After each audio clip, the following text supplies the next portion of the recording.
Summons ചോദ്യം ചെയ്ത മുൻ ധനമന്ത്രി ഡോക്ടർ ടി.എം. തോമസ് ഐസക്കും കിഫ്ബിയും സമർപ്പിച്ച ഹർജികൾ ഹൈക്കോടതി ഇന്ന് വീണ്ടും പരിഗണിക്കും. ഹർജി നിലനിൽക്കെ രണ്ടാമതും സമൻസ് അയച്ച ഇ.ഡി. നടപടിയാണ് തോമസ് ഐസക് കോടതിയിൽ ചോദ്യം ചെയ്തത്. വിഷയത്തിൽ ഇ.ഡിയോട് കോടതി വിശദീകരണം തേടിയിരുന്നു. ചേതനുണ്ട് കൊച്ചിയിൽ നിന്നും കൂടുതൽ വിശദാംശങ്ങളുമായി. Chetan, good morning. Good morning. കേൾക്കാമോ? കേൾക്കാം കീർത്തി. ചേതൻ, ഇന്ന് ഈ കേസ് പരിഗണനയിൽ വരുമ്പോൾ എങ്ങനെയാണ് കോടതിയുടെ നിരീക്ഷണങ്ങൾ? എപ്പോഴാണ് കേസ് പരിഗണിക്കുന്നത്? കീർത്തി, ഇന്ന് രാവിലത്തോടുകൂടിയ കേസ് പരിഗണിക്കുമെന്നാണ് നമ്മൾ പ്രതീക്ഷിക്കുന്നത്. അതായത് ഇ.ഡി. സമൻസിനെതിരായി തോമസ് ഐസക്, മുൻ ധനമന്ത്രിയായ തോമസ് ഐസക്കും അതുപോലെ തന്നെ കിഫ്ബിയും ചോദ്യം ചെയ്ത ഹർജിയാണ് ഇന്ന് ഹൈക്കോടതി പരിഗണിക്കുന്നത്. അതായത് ഈ വിഷയവുമായി ബന്ധപ്പെട്ട് പറയുകയാണെങ്കിൽ ഇത് രണ്ടാമത്തെ ഇ.ഡി. സമൻസാണ് ഇപ്പോൾ തോമസ് ഐസക് ചോദ്യം ചെയ്തിരിക്കുന്നത്. അതായത് ആദ്യം തോമസ് ഐസക്കിനോട് ഇ.ഡി. ഹാജരാവാൻ പറയുന്നു. ഇത് ചോദ്യം ചെയ്തുകൊണ്ട് ഇ.ഡിയുടെ സമൻസ് നിയമപരമായി നിലനിൽക്കില്ല എന്ന് ചൂണ്ടിക്കാട്ടി തോമസ് ഐസക് ഹൈക്കോടതിയെ സമീപിക്കുകയായിരുന്നു. ഈ ഹർജി പരിഗണിക്കുന്ന സമയത്താണ് വീണ്ടും മനഃപൂർവ്വം ഇ.ഡി. രണ്ടാമതും ഹാജരാകാൻ വേണ്ടി സമൻസ് അയക്കുന്നത്.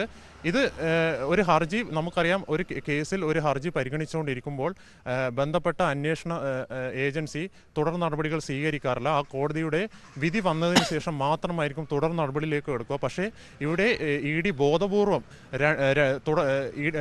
തോമസ് ഐസക്കിനെതിരെ രണ്ടാമതും സമൻസ് അയപ്പിച്ചിരിക്കുകയാണ്.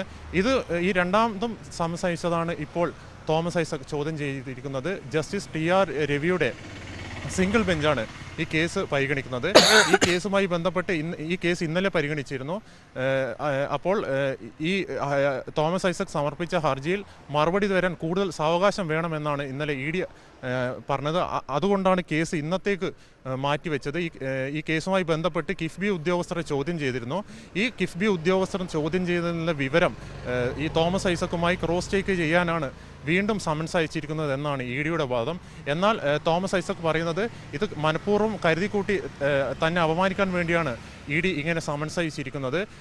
താൻ കൊടുത്ത ഹർജി ഇപ്പോൾ ഹൈക്കോടതിയിൽ പെൻഡിങ്ങിലാണ്. ഇത് കേസ് രാഷ്ട്രീയ ഈ രണ്ടാമതും സമൻസ് അയച്ച സംഭവം കോടതി അലക്ഷ്യമാണെന്നും ഇത് ഇ.ഡിക്കെതിരെ ഹൈക്കോടതി നടപടി എടുക്കണം എന്നാണ് ഇപ്പോൾ തോമസ് ഐസക് പറയുന്നത്. കീർത്തി, അത്തരത്തിൽ തന്നെയാണ് ഇ.ഡിയുടെ വേട്ടയാണ്. അത് വലിയ തോതിൽ തന്നെ തോമസ് ഐസക് നേരിടുന്നുണ്ട് എന്ന കാര്യം വ്യക്തമാണ്. വീണ്ടും തുടർച്ചയായി ഇത്തരം സമൻസ് അയക്കുന്ന ഒരു സ്ഥിതി. കോടതി ഈ വിഷയം പരിഗണിക്കുമ്പോൾ എന്താണ് കോടതി പ്രധാനമായും പറയുന്നത് ഈ തുടരെ ഈ സമൻസ് അയക്കുന്ന വിഷയത്തിലൊക്കെ?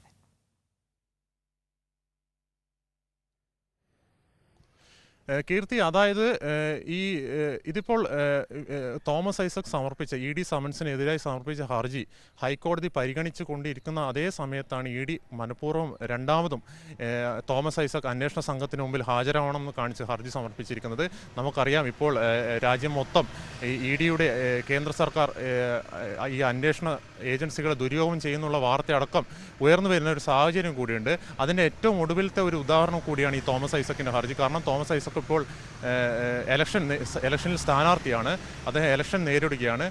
അപ്പോൾ സ്വാഭാവികമായും ഇങ്ങനെ ഒരു അദ്ദേഹത്തിന് ഹാജരാവാൻ മനഃപൂർവ്വം അദ്ദേഹത്തെ ഹാജരായിക്കൊണ്ട് അദ്ദേഹത്തെ അപമാനിച്ചു കളയാം, അല്ലെങ്കിൽ ഈ രാഷ്ട്രീയ നേട്ടത്തിന് ഈ കേസ് ഉപയോഗിക്കാം എന്ന് ബോധപൂർവം ബി.ജെ.പി. സർക്കാർ ഗൂഢാചരണം നടത്തി എന്നാണ് ഈ രാഷ്ട്രീയ നിരീക്ഷകർ ഇപ്പോൾ ആരോപിക്കുന്നത്. അതുകൊണ്ട് തന്നെയാണ് തോമസ് ഐസക് തൻ്റെ ഈ വിരട്ടലൊന്നും തന്നോട് വേണ്ട, തനിക്കിപ്പോൾ ഈ കിഫ്ബിയുമായി ബന്ധപ്പെട്ട് താനിപ്പോൾ മന്ത്രിയല്ല, തനിക്കിപ്പോൾ ഇതിൽ റോളില്ല, ഈ ബന്ധപ്പെട്ട എല്ലാ ഫയലുകളും കിഫ്ബിയുടെ കയ്യിലുണ്ട്, അത് കോടതിക്കോ അല്ലെങ്കിൽ അന്വേഷണ സംഘത്തിനോ പരിശോധിക്കുമെന്നാണ് ഇപ്പോൾ തോമസ് ഐസക് പറഞ്ഞിരിക്കുന്നത്. കീർത്തി, ശരി, വ്യക്തമാണ്. ചേതനാണ് വിവരങ്ങൾ നൽകിയത്. വലിയ തോതിൽ തന്നെ ഇ.ഡിയുടെ ഒരു വേട്ടയാടൽ നേരിടുന്ന നേതാവ് കൂടിയാണ് ഡോക്ടർ ടി.എം.